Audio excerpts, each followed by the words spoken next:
This week we reveal a new Lamborghini, Aston unveils a city car, and we report live from the launch of a hot Seat.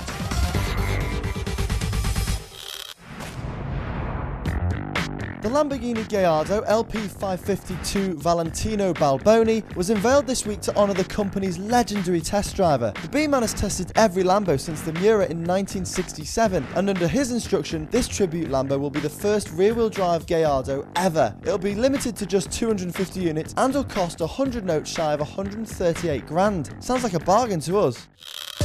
In one of the strangest revelations of the week, Aston Martin revealed the Cygnet, a rebodied version of the Toyota IQ. If you're an existing Aston customer, you'll be able to buy a Cygnet for the city, leaving the DBS in your air-conditioned garage. But rumours that Aston is working on a V12S version are thought to be wide of the mark.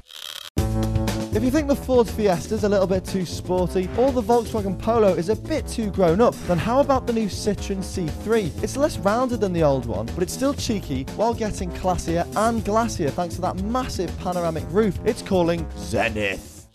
It'll be on sale next year, but hitting showrooms in October is the new BMW X1. Honestly, just when you thought BMW had invented enough new model niches, they create yet another SUV that's similar in size and fugliness to an X3, but they make it available with rear-wheel drive, so it's even less convincing at going off-road. What is the point?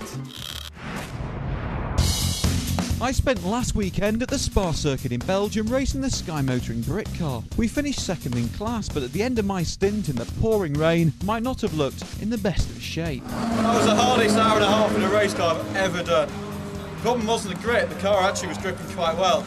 I just couldn't see anything. I could just about reach the windscreen to clean a bit with the right-handers. The left-handers was purely on guesswork and trying to remember what I last did at Spa. So it's really frustrating because there's lots more performance to come in the car. Because I couldn't see where I was going, I just couldn't access it. It was really, really tough.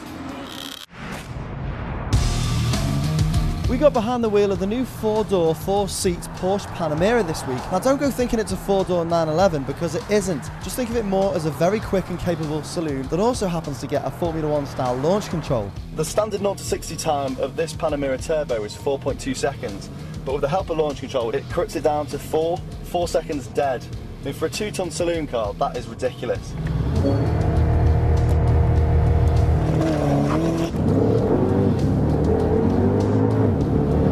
Slightly unnecessary, but absolutely devastatingly quick. Lexus's bid to become the thinking man's BMW has gathered pace with the introduction of the ISC, a 4-seater convertible with a folding hardtop, and it's far from shabby, more refined and comfortable than a 3 Series BM and a bit, well, different, even if the engine could be a bit better. Great stereo too.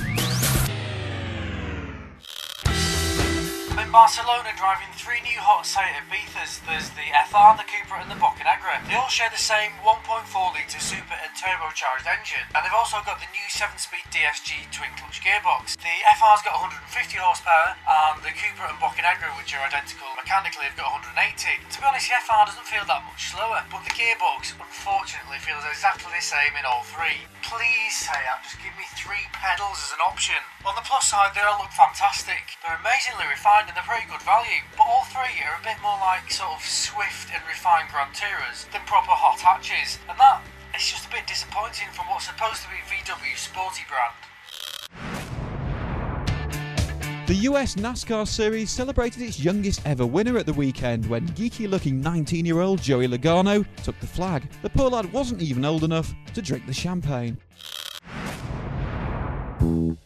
It was a bad week for anybody who used the Centergy car park in Atlanta, as they may have returned from work to find their car buried in concrete after 4 floors collapsed. Fortunately, nobody was injured, but with the rescue operation still underway, those parking rates aren't off getting pricey.